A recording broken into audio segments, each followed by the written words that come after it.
Good afternoon to all of you. देखिए, आज हम लाए हैं काइनेमेटिक सीरीज का 4th चैप्टर। प्रीवियस वीडियो में हमने इसका जो कह सकते हैं मोशन इन स्ट्रेट लाइन के दोनों चैप्टर फिनिश करवाए हैं, जिसमें हमने velocity, acceleration, instantaneous velocity, instantaneous acceleration, उसके ऊपर बेहतरीन न्यूमेरिकल जो एग्जाम्स में पूछे जाते हैं उनके ग्राफ वगैरह, फिर हमने मोशन अंडर ग्रेविटी के न्यूमेरिकल्स किए थे, और सबसे इंपॉर्टेंट है relative velocity in one dimension के टॉपिक्स हमने वहाँ पे खत्म किए हैं। ठीक है, जिसने भी नहीं देखे प्लीज जाके जरूर देखिए। अब हम करवाते हैं वेक्टर अलजेब्रा में पहले करवा चुका हूं आपको, जो कि 3rd चैप्टर है। 4th चैप्टर आता है आपके प्रोजेक्टाइल मोशन, और ये 5 मार्क्स का डायरेक्ट पूछा जाता है आपके एग्जाम्स में। या तो इसके ऊपर सीधा न्यूमेरिकल पूछा जाएगा फॉर्मूला बेस्ड, या इसका जो डेरिवेशन में करवाने वाला हूं वो पूछा जाएगा। तो प्रोजेक्टाइल मोशन के फर्स्ट पार्ट में मैं आपके लिए लेके आया हूं इंट्रोडक्शन पार्ट। इसमें हम ज्यादा कुछ नहीं करेंगे, बट प्रोजेक्टाइल मोशन होता क्या है और उसमें क्या क्या पैरामीटर्स हम यूज करने वाले हैं उनके बारे में पढ़ेंगे। क्लियर? ध्यान से देखिएगा, क्योंकि अगर ये वीडियो समझ में आ गए आपके, तो इसके जो डेरिवेशंस हैं, जो हम जिसके फॉर्मूला हम डेराइव करने वाले हैं, वो बहुत ही इजी हो जाएंगे आपको सोल्व करने। ठीक है, तो स्टार्ट करते हैं प्रोजेक्टाइल मोशन। तो सबसे पहले मैं बता देना चाहता हूँ प्रोजेक्टाइल मोशन होता क्या है। देखिए, प्रोजेक्टाइल मोशन का मतलब होता है motion in a plane. Motion in a plane. Plane मतलब 2 dimension object, 2 dimension motion, x y, y z, z x, इस तरीके से। इसको एक और तरीके से बोला जाता है मोशन अंडर ग्रेविटी भी बोलते हैं। Motion under gravity. अब मैं आपको इसका बहुत ही इंपॉर्टेंट पार्ट करवाने वाला हूं। मान लीजिए कोई बॉल है यहां, और इस तरीके से ये बॉल है। ठीक है, इस बॉल को फेंका गया है, और ये बॉल इस तरीके से मूव करते हुए यहां पे आके गिरी है। ग्राउंड से फेंका गया है, ग्राउंड पे जाके इसको लपक लिया गया है या पकड़ लिया गया है। ठीक है, अब जरा ध्यान दीजिए, जब ये बॉल ऐसी इस तरफ जा रही है, तो इसने एक्स डायरेक्शन में इतना डिस्टेंस ट्रेवल किया है, और वाई डायरेक्शन में भी इतना डिस्टेंस ट्रेवल किया है ऊपर की तरफ। अब जब ये बॉल यहां पहुंची है, तो इसने एक्स डायरेक्शन में इतना डिस्टेंस ट्रेवल किया और वाई डायरेक्शन में इतना डिस्टेंस ट्रेवल किया है।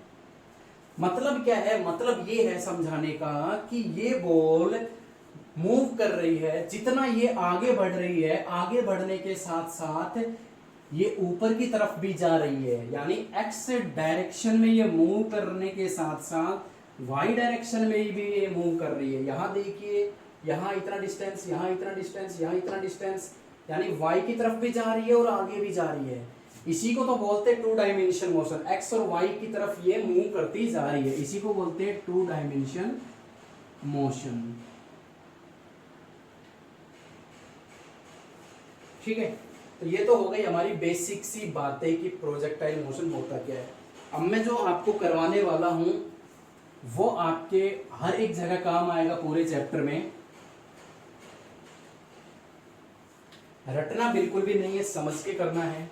मान लीजिए बॉल है और ये इस तरीके से कर्व बनाती हुई जा रही है। ठीक है, और इस बॉल को जब फेंका गया तो इसकी जो स्पीड थी वो मान लीजिए u। इनिशियल स्पीड u से इसको ऊपर की तरफ फेंका गया।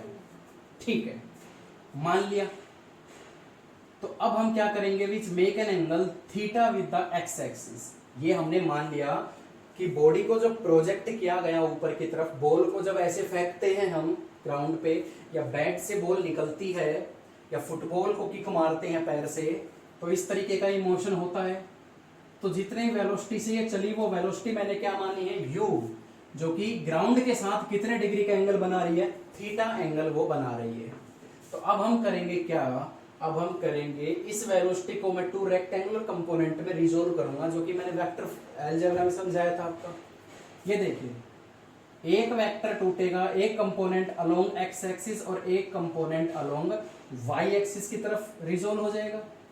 तो यू एक्स क्या बनेगा? u cos थीटा, और u y क्या बनेगा? u sin theta. मतलब x डायरेक्शन में वेलोसिटी क्या कहलाएगी? u cos थीटा, और y डायरेक्शन में वेलोसिटी क्या कहलाएगी? u sorry you cos theta and you sine theta. चलिए इतना काम हो गया, पहला स्टेप आ गया, आपको क्लियर हो। अब मैं बात करवाता हूं कि इसमें एक्स और वाई की चीजें हम समझते हैं। एक्स डायरेक्शन में और वाई डायरेक्शन में इसका मोशन हम बढ़िया तरीके से समझते हैं। ठीक है, इस वाले एंगल को बोला जाता है angle of projection.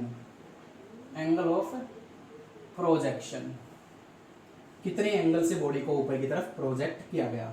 X direction में बताइए मुझे स्पीड कितनी है, एक्स डायरेक्शन में u cos थीटा है, और y डायरेक्शन में स्पीड कितनी है, u sin थीटा। ये बात क्लियर हो गई होगी आपको। x डायरेक्शन में स्पीड कितनी है, u cos थीटा, और y डायरेक्शन में स्पीड क्या है, u sin थीटा। अब अगर मैं x डायरेक्शन का एक्सेलरेशन, x डायरेक्शन में एक्सेलरेशन की अगर मैं बात करूं तो मैं यहां लिख रहा हूं 0। अब इसी चीज को आपको समझना है कि ये 0 क्यों हुआ। आपको मालूम है कि बॉडी नीचे से ऊपर गई है और फिर ऊपर से नीचे आई है, क्लियर। पहले बॉडी नीचे से ऊपर गई है और फिर ऊपर से नीचे आई है, और आपको मालूम है कि इस तरीके के मोशन में जब बॉडी नीचे से ऊपर या ऊपर से नीचे आती है तो एक्सेलरेशन हमेशा किधर लगता है, एक्सेलरेशन हमेशा किधर लगता है, टुवर्ड ग्राउंड, नीचे की तरफ। आपने पढ़ा होगा, पहले बहुत कुछ पढ़ा चुका मैं इसके बारे में। मोशन अंडर ग्रेविटी में मैंने पढ़ाया था कि एक्सेलरेशन इज ऑलवेज भी नेगेटिव, भले ही बॉडी नीचे से ऊपर जाए या ऊपर से नीचे आए, एक्सेलरेशन इज ऑलवेज भी नेगेटिव, और इसकी डायरेक्शन क्या होती है, डाउनवर्ड डायरेक्शन। लेकिन मैं तो एक्स की बात कर रहा हूं, तो एक्स में तो कोई एक्सेलरेशन हो ही नहीं रहा। और अब और भी इंपॉर्टेंट बात, जब एक्सेलरेशन ही नहीं हो रहा, जब एक्सेलरेशन ही 0 है, तो वेलोसिटी क्या हो जाएगी, यानी एक्स डायरेक्शन में जो वेलोसिटी है u cos थीटा, जब एक्सेलरेशन 0 है, therefore velocity along x direction is always constant. Constant velocity रहेगी, क्योंकि जब एक्सेलरेशन 0 हो जाता है तो वेलोसिटी कांस्टेंट होती है। अब आप कहोगे सर ये नहीं आया समझ में, कैसे? अरे ये बेसिक चीजें हैं, आपको मालूम होनी चाहिए। एक्सेलरेशन क्या होता है, rate of change of velocity. जब एक्सेलरेशन मैं 0 कर चुका हूं, जब एक्सेलरेशन 0 हो चुका है, क्रॉस मल्टीप्लाई करवाएंगे तो डीवी कितना आएगा, 0। वेलोसिटी 0 नहीं है, चेंज इन वेलोसिटी 0 है, और जब वेलोसिटी में कोई चेंज ही नहीं हो रहा, इसका मतलब क्या है, वेलोसिटी कांस्टेंट है। क्लियर हो गया होगा आपको। चलिए अब y की तरफ चलते हैं, तो ए वाई यानी y डायरेक्शन में एक्सेलरेशन कितना होगा, ऑब्वियसली -g, मालूम होना चाहिए। ठीक है, अब मैं एक और इंपॉर्टेंट चीज बताता हूं, ये आपको समझ में आ गया होगा, ये आपको समझ में आ गया होगा। अब मैं जो करवा रहा हूं वो ध्यान से देखिएगा। मान लीजिए इनिशियल स्पीड इसकी 5 मीटर पर सेकंड है, तो यहां भी 5 मीटर पर सेकंड होगी, यहां भी 5 मीटर पर सेकंड होगी, यहां भी 5 मीटर पर सेकंड होगी, यहां भी 5 मीटर पर सेकंड होगी। क्योंकि मैंने क्या बोला है, velocity along x direction is always constant. X direction में वेलोसिटी हमेशा क्या रहेगी, फिक्स। अब मैं बात करता हूं वाई डायरेक्शन की। बॉडी जब नीचे से ऊपर जाएगी तो वो ग्रेविटी के अलोंग ट्रेवल करेगी। ग्रेविटी हमेशा नीचे लगती है, एक्सेलरेशन ड्यू टू ग्रेविटी हमेशा किधर लगता है, नीचे की तरफ। बॉडी जो भी बॉडी में फेंक रहा हूं, जो बॉल वगैरह फेंक रहा हूं, वो नीचे से ऊपर की तरफ जब जाएगी तो उसकी स्पीड धीरे धीरे क्या होती चली जाएगी, डिक्रीज होती चली जाएगी। आपको मालूम होना चाहिए कि अगर कोई भी बॉडी जब नीचे से ऊपर की तरफ हम फेंकते हैं ना, तो उसकी स्पीड धीरे धीरे क्या होती है, डिक्रीज होती है। ठीक है, लेकिन जैसे ही वो एक फिक्स हाईएस्ट पॉइंट पर पहुंच जाती है, जब एक वो हाईएस्ट पॉइंट पर पहुंच जाती है, वहां उसकी वेलोसिटी क्या होती है, उसकी इनिशियल वेलोसिटी क्या हो जाती है, 0। सॉरी, फाइनल वेलोसिटी क्या हो जाती है, 0। इनिशियल कितनी थी, u sin थीटा से वो चला। मान लीजिए यहाँ पे u sin थीटा 20 है, यहाँ पहुंचा 18, 16, 15, 10, 8, 5, 6 ऐसे करते करते जब वो हाईएस्ट पॉइंट पर पहुंचेगा, मैक्सिमम पॉइंट, इससे ऊपर नहीं जा सकती, वहां पर उसकी फाइनल स्पीड क्या होगी, 0। उसके बाद जब वो नीचे की तरफ आना स्टार्ट होगी ना बॉल, तो ग्रेविटी की तरफ जाएगी, तो उसकी स्पीड धीरे धीरे क्या होगी, इंक्रीज होती चली जाएगी with the help of gravity. Gravity उसको नीचे की तरफ खींचेगी। क्लियर है? आराम से करिए, कोई दिक्कत वाली बात नहीं है। ठीक है, अभी एक्सेलरेशन क्या लग रहा है, नीचे की तरफ लग रहा है। यहां भी एक्सेलरेशन नीचे की तरफ था। ठीक है, एक्सेलरेशन नीचे की तरफ है। तो जब बॉडी ऊपर की तरफ फेंकी गई तो ग्रेविटी की वजह से उसकी स्पीड धीरे धीरे डिक्रीज होती गई, जीरो हो गई। और जब वो हाफ टाइम पर पहुंची, हाफ हाइट तक पहुंची, उसके बाद जब वो नीचे की तरफ आना स्टार्ट करेगी ना, तो उसकी स्पीड क्या हो जाएगी बच्चों, इंक्रीज होती चली जाएगी। यही सबसे इंपॉर्टेंट पॉइंट है। ठीक है, देखिए वेलोसिटी का मालूम चल गया, एक्स में यू कोस थीटा, वाई में you sine theta. Acceleration x में जीरो होगा, क्यों जीरो होगा मालूम चल गया। ठीक है, एक्सेलरेशन अगर जीरो है तो वेलोसिटी कांस्टेंट रहेगी, मतलब हर एक पॉइंट पर बॉडी की एक्स डायरेक्शन में वेलोसिटी कांस्टेंट रहेगी। ये बात याद रखना बहुत इंपॉर्टेंट है। वाई की अगर मैं बात करूं, वाई में वेलोसिटी हमें मालूम चल गया, acceleration is always be downward direction, इसलिए हम हमेशा माइनस जी लेके चलते हैं। ठीक है, और इस केस में सबसे इंपॉर्टेंट ये है कि जब बॉडी नीचे से ऊपर जाएगी तो उसकी स्पीड डिक्रीज होगी, और जब वो मैक्सिमम हाइट तक पहुंच जाएगी वहां उसकी स्पीड जीरो हो जाएगी, और जब वो वहां से नीचे की तरफ आना स्टार्ट करेगी तो उसकी स्पीड इंक्रीज होती हुई चली जाएगी। ठीक है, तो this is all about the basic introduction related to the projectile motion. अब इस कंसेप्ट में हमारी तीन ऐसे पैरामीटर्स हम पढ़ेंगे जिनके फॉर्मूलाज हम डेराइव करेंगे। उसके बारे में मैं नाम बता देता हूं, उनकी डेफिनेशन, उनके बारे में बेसिक चीजें मैं बता देता हूं, लेकिन उनको डेराइव करेंगे हम सेकंड पार्ट में।